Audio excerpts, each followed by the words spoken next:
Bonjour, bonjour et bonsoir, bonsoir la famille, comment vous allez? J'espère que tout le monde se porte bien. Ici, vous connaissez la voix toujours.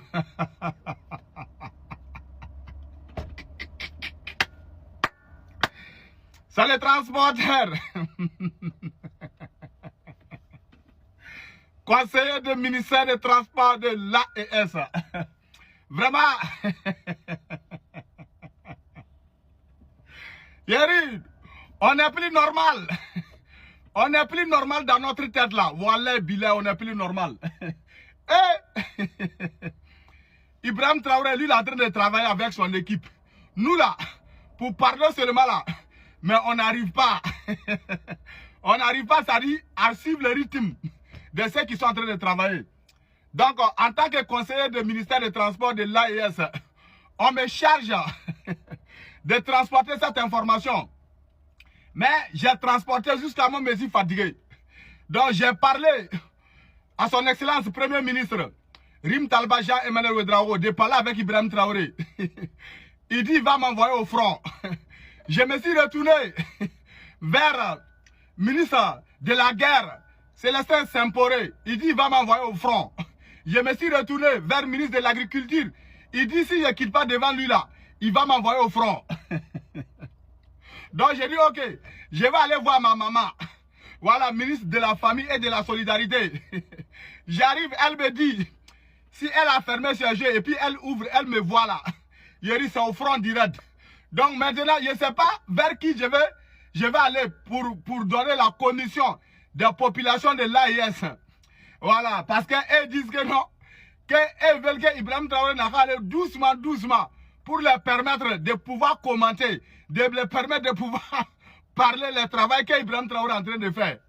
Donc, on m'a envoyé son excellence, voilà, ministre de l'État, Bassolma Bazier. Donc, ministre de l'État, chef, mon général, Bassolma Bazier.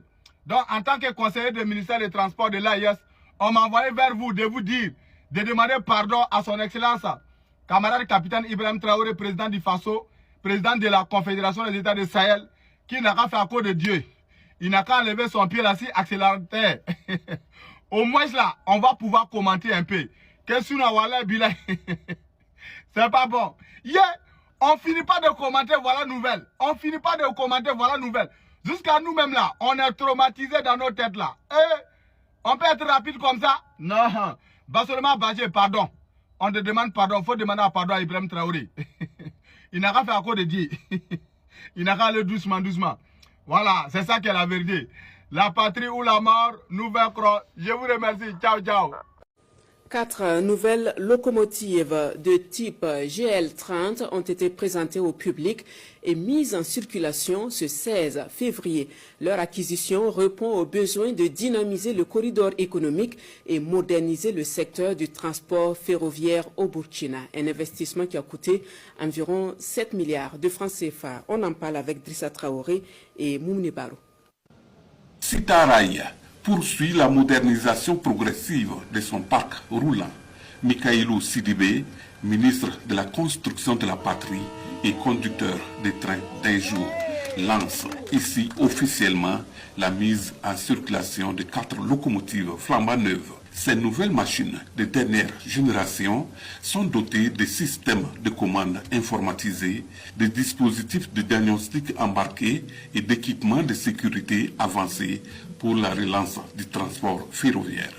Selon le directeur général de Sitaraï et les partenaires de la société, ces locomotives d'une puissance d'environ 3000 chevaux pouvant transporter 1500 tonnes brutes répondent ainsi à la modernisation et à la pérennisation de l'outil ferroviaire au service des économies et des populations des deux pays frères, la Côte d'Ivoire et le Burkina Faso. Nous sommes le lien ombilical, comme le disait le ministre, entre les deux peuples. Et on veut rester ce lien-là qui permet de rapprocher les peuples, la fraternité entre les deux peuples et de construire cette économie qui est l'une des premières en Afrique sous-régionale, d'avoir un chemin de fer qui fonctionne, qui, je vous dis, il fonctionne depuis 1904.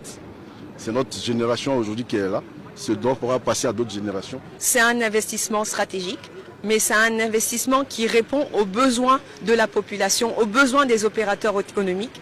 Nous avons la chance d'avoir un actionnaire italo-suisse qui croit en l'Afrique, qui accompagne justement la croissance de nos pays. Et nous sommes là pour justement avancer